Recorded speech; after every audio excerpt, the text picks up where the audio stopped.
تخيل إن سعيك للكمال ممكن يقودك إنه ما توصلش لأ، مش دي طموحك وسعيك للكمال مش هما الحاجة. أنا مش قادرة أكمل الحلقة دي.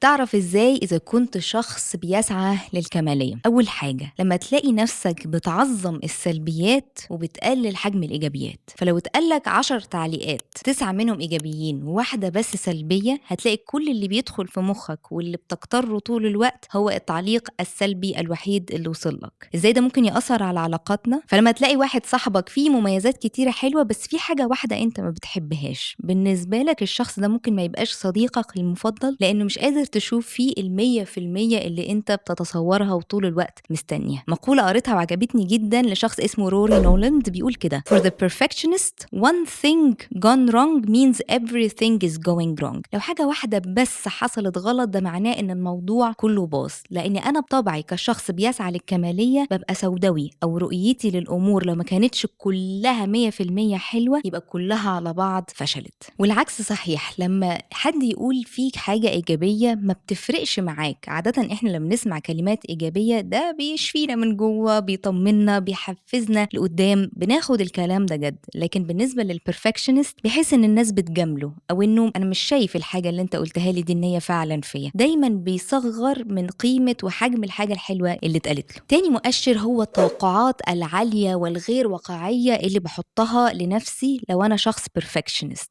وده بيبقى نتاج عادة التربية والبيئة. فمثلا في البيت لو انا كبرت في بيت بلاقي بابا او ماما طول الوقت بيبقوا عايزين نجيب 100% او 10/10، يا اما لانه انا بنتهم انا ابنهم متوقع ان انا ابقى اشطر واحد في الفصل بجيب اعلى درجات، او لانه انا بحاول احقق حاجة هو ملحقش ومعرفش يحققها في نفسه فما قدرش يوصل للكمال ومنتظر مني ومحمل عليا اني انا اللي احقق له الكمال ده. بس مش بس البيت هو اللي بيأثر، البيئة اللي احنا كبرانين فيها ومتحوطين بيها طول الوقت. هاخد مثل من مصر، من هنا الثقافة السائدة عندنا في مصر انه لو الطالب ما كانش طالب كلية طب او كلية هندسة او طب اسنان او كل ما هو في العالم الميديكال او الهندسي، الثقافة بتقول انه لو الشخص ما كانش من الطلاب دي او من الجامعات دي يبقى هو شخص اقل في المستوى الذكائي، يبقى هو شخص مش كفء اكتر انه ينال الفرصة في الشغل المعين. فاحنا غصب عننا كمان الثقافة والبيئة اللي احنا كبرنا فيها بتملي علينا ان احنا not enough. فلاقي نفسي طول الوقت عايز اسعى للكمالية اكتر، او عايز اثبت انه لا مش هم دول بس شاطرين، انا ممكن ابقى خريج اي كلية وابقى ناجح وذكي وشاطر وسريع واستاهل نفس الفرصة اللي بتتقدم للناس من حواليا. لكن في ثقافة سائدة الوقت ده في كل العالم، وهي الثقافة الاستهلاكية اللي طول الوقت بتقولي مهما كان عندك هو مش كفاية. you will always need more. هيبقى دايما عندك نقص لو ما اشتريتش الحاجة الفلانية، هيبقى دايما عندك نقص لو ما خدتش الماسترز الفلانية، هيبقى دايما عندك نقص لو ما بقتش الانفلونسر الفلاني. طبيعي النتاج الطبيعي لكل الثقافات دي من حوالينا تخليني طول الوقت بصارع مع البرفكشنزم. عايزة اقول ده صراع الجيل الوقت ده، ان احنا طول الوقت مش مرتاحين لنفسنا، مش واثقين في نفسنا، لان لو مش عارف اوصل للتوقع العالي ده يبقى انا دون المستوى، يبقى انا مش كفء،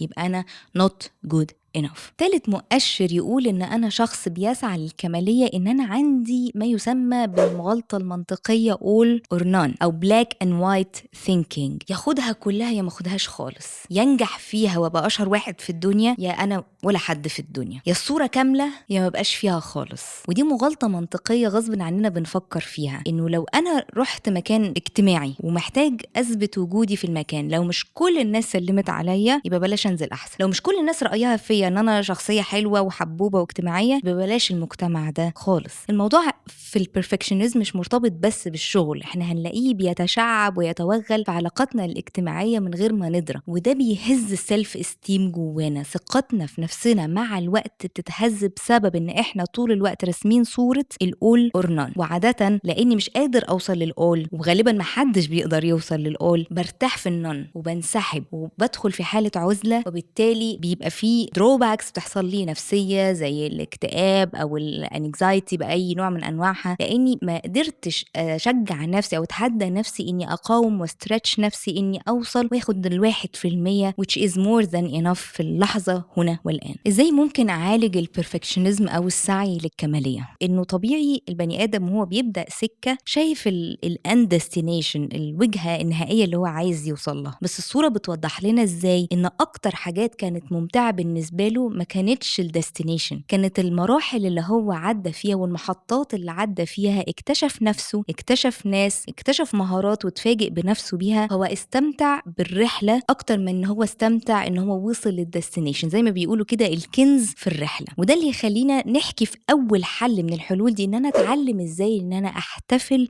بال1%، وإني ما احتقرش البدايات الصغيرة. في ناس ما بتعرفش تفرح غير لما توصل للأند ديستنيشن، لكن في الحقيقة إني آخد خطوة لقدام في الطريق ده في حد ذاته كافي، لأنه بيخليني أكتشف نفسي، بيخليني أكتشف الآخرين. تاني حاجة تشجعني إني أعالج موضوع البرفكشنزم إن أنا أتقبل أخطائي. من الكتب الحلوة قوي اللي اتعملت للأطفال كتاب اسمه بيوتيفل أوبس، ومن الاسم نفهم إنه هم كانوا بيحاولوا يعلموا الأطفال إن أنت ممكن وأنت بترسم حاجة أو بتلون حاجة الخطة تبوظ منك، الحاجة الرسمة الأصلية اللي أنت عايز تشتغل عليها والرسمة النهائية اللي أنت عايز توصل لها في النص بتبوظ منك. لكن الكتاب ده بيساعد الأطفال إن إزاي اللخبطة دي بيطلع منها حاجة بيوتيفل، وبيسموها البيوتيفل أوبس. في وقت طويل أنا كنت بعاني من البرفكشنزم بشكل حاد جدا، وطلبت حد من أصدقائي بتشتغل ارت ثيرابيست وهي بتعلم الرسم، وأنا كنت فاشلة جدا في الرسم. وبعدين طلبت منها إنها تعلمني الرسم كوسيلة ليا إني أخرج بره فكرة إن أنا أبقى very systematic والحاجات لازم تبقى سيمترية. وفعلا في أول 3-4 سيشنز على ما أذكر كانت رسوماتي كلها عبارة عن مساطر، دواير مرسومة بالظبط، نقط بحاول أوصلها لبعض، لحد ما هي حاولت تساعدني مرة بمرة إزاي يبقى رسمي abstract، وإزاي يبقى رسمي يميل شوية للعشوائية، وإزاي العشوائية دي ممكن يخرج منها حاجة حلوة. ساعدت نفسي إن أنا أتقبل الأخطاء اللي خارجة مني بشكل حرفي، حاجة بعملها بإيدي، والرفليكشن كان عليا أنا في شخصيتي إن إزاي أبقى أهدى قوي على نفسي لما ما أجيبش 10/10، وإن ساعات الأخطاء اللي بتخرج مني ممكن في لذاذتها أتعلم إزاي أكون نفسي أكتر، وإني أكون قادرة أوصل للناس كمان اللي مش قادرة تبقى بيرفكت، ونلاقي بعض ونقابل بعض في نقطة معينة. آخر حاجة تبص على الصورة الكبيرة. عادة البرفكشنست بيبقى عندهم حاجة اسمها التانل فيجن، ببص على حاجة فيري فوكل بس بتبقى ضيقة جدا جدا جدا، فما بعرفش أشوف أنا في النهاية عايز أوصل لإيه. فايدة الإند ديستنيشن هي طول الوقت تفكرني وتحمسني وتحركني إنه ما أقفش محلك سر، أنا عايز أوصل لحاجة تانية. بس فايدة كمان إني أستمتع بالحاجات اللي في الطريق، إن أنا مبقاش قازح طول الوقت بجري وجايب آخر سرعة عندي عشان أوصل للديستنيشن ورامي كل الحاجات على جنب. وهي دي الصورة الكبيرة، نتعلم إزاي كل شوية أبص تحت وأبص قدام، أبص يمين وأبص شمال. من الأمثلة الشهيرة جدا بالذات في الشغل إن إحنا بنلاقي ناس بتنغمس جدا في الفونت سايز بتاع البرزنتيشن، السلايدز اللي هيقدموها مثلا في اجتماع قريب، فيسرحوا في الوقت من كتر ما هم بيرفكشنست عايزين يشوفوا ان كل السلايدز فونت واحد، ستايل واحد،